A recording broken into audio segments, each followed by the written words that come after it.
بسم الله الرحمن الرحيم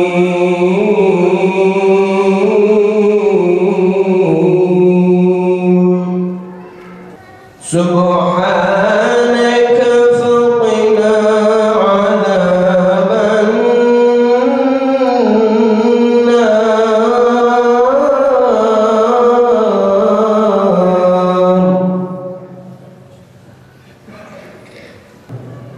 Bizim yine halka yönelik çalışmalarımız var. Yani evinde emekli olmuş yahut ev hanımı olan kardeşlerimizden il genelinde toplam yuvarlak rakam söyleyecek olursam 6.000 kardeşimiz, genelde hanımefendi, yine D grubu Kur'an kursları yahut da C grubu Kur'an kurslarında eğitim görmektedir. İl genelinde Sayın Valim 443 4-6 yaş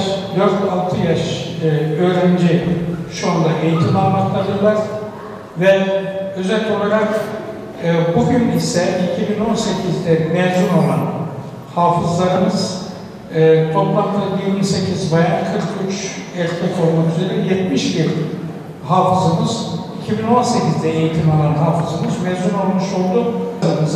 Ve ülkemize hayırlı olsun efendim. Gerçekten hafızlarımız, Kur'an bülbülleri, Peygamberimizden sonra en güzel makamı iraz eden ve o sorumluluğu ülkelerini alan kıymetli insanlar. Tabi Kur'an kelamların en güzeli. Zira Allah'ın kelamı ve Allah-u Teala'nın direkt bize hitap ettiği, bize en güzel şekilde insan olmamızı öğrettiği, insanı kamil olmamızı öğrettiği, eşrefi mahluk olarak yarattığı insanın ne şekilde davranması gerektiği ve nasıl kendine, ailesine, topluma ve insanlığa, bütün canlılara faydalı olması gerektiğini en güzel şekilde birinci ağızdan direkt olarak bize aktardığı bir kelam. Kur'an-ı Kerim'de en çok geçen kelamlardan birisi tefekkür etmez misiniz? Düşünmez misiniz? Akletmez misiniz?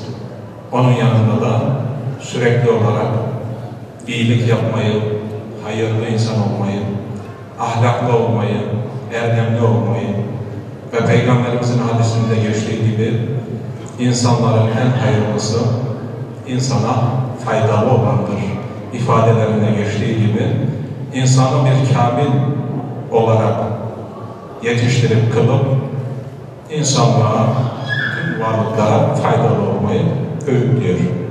Bu ne muhteşem bir zuhur, bu ne ilahi bir takdir, bu ne ulvi bir heyecan ve buyurun bu ne gönülden bir tekbir. Allahu Ekber, Allahu Ekber, La ilahe illallah, Allahu Ekber, Allahu Ekber ve lillahil hamd, Allahu Ekber, La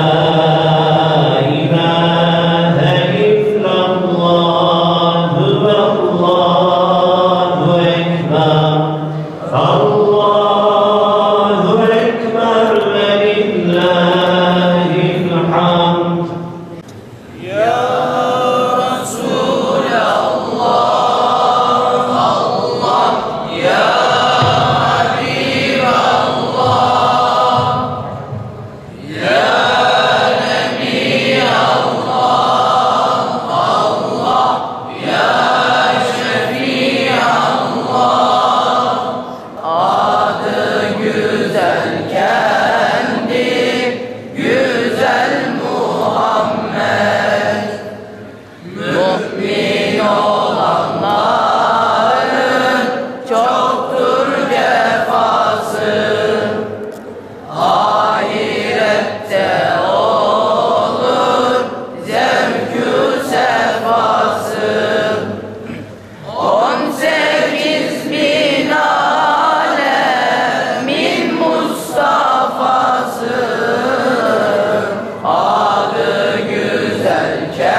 لا